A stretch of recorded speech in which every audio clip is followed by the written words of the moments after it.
Eh bien, bonjour à toutes et à tous pour cette nouvelle vidéo et le nouveau tour. Voilà, donc on va, comme d'habitude, se débarrasser de l'étui. On a un jeu de cartes, enfin, maintenant vous commencez à en avoir l'habitude, qu'on va mélanger. Voilà, qu'on peut bien évidemment couper sans problème. Et on va travailler avec plusieurs spectateurs, donc c'est un tour interactif, comme d'habitude. J'ai personne devant moi, donc je vais essayer, par le biais de dés à jouer, d'avoir les réponses des spectateurs. Voilà, donc eh bien, on y va. Et comme je vous l'ai expliqué, dans à peu près tous les tours que je peux faire, j'essaie d'avoir un texte. Donc je vous le présente en vidéo comme je le présente en public.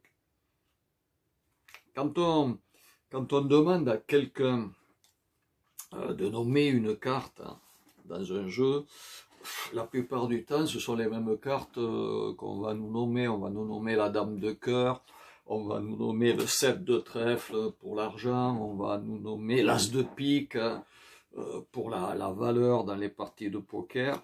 Mais il n'y a pas beaucoup de monde qui va nous nommer le 4 de carreau, qui va nous dire le 3 de pique. En fait, le choix des gens est assez limité, surtout quand on les prend un petit peu au dépourvu, qu'on leur dit nommez-moi une carte, dame de cœur, as de cœur. Mais bon, on est limité à 5-6 cartes, alors qu'en fait, dans ce jeu, nous en avons 52. Donc ce qu'on va faire aujourd'hui, c'est très simple. Au lieu de demander à quelqu'un de me nommer une carte, je vais vous demander de prendre une carte. Voilà, celle que vous voulez, vous êtes complètement libre. Au moins, on sait que c'est le hasard qui va désigner la carte que vous allez prendre. Voilà. Donc on part sur cette carte. Moi, je ne la connais pas, vous la regardez. Très important. Et vous tâchez de vous en souvenir, c'est votre carte. Très important. Donc, simple, hop, hop, vous remettez la carte et on va la dégager dans le paquet qui peut être coupé plusieurs fois. Il n'y a strictement aucun problème là-dessus. On peut, même après l'avoir coupé plusieurs fois, on peut le mélanger également. Voilà, c'est pas très important la carte en elle-même. Ce qui est important, c'est que vous l'ayez en tête. Vous avez choisi une carte. Au lieu d'avoir nommé une carte, vous aviez 52 possibilités pour prendre une carte. Donc ça, oui, c'est important. Après, le reste, pas grande importance. Donc, vous avez une carte en tête. Le jeu, on peut le remélanger X fois, c'est vraiment pas un problème. Voilà. Mélanger. Les nombres, c'est pareil.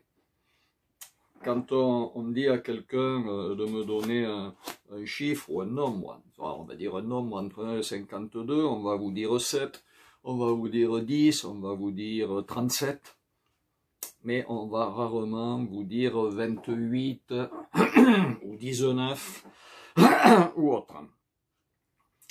C'est un petit peu dommage, mais bon, c'est comme ça.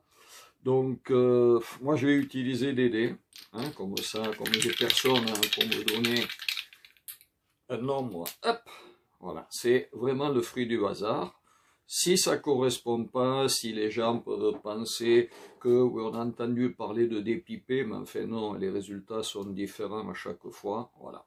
Donc, on demande à quelqu'un de prendre les dés, hop, de les jeter et de totaliser le G. 5, 6, 7, 8, 9. Voilà. 9.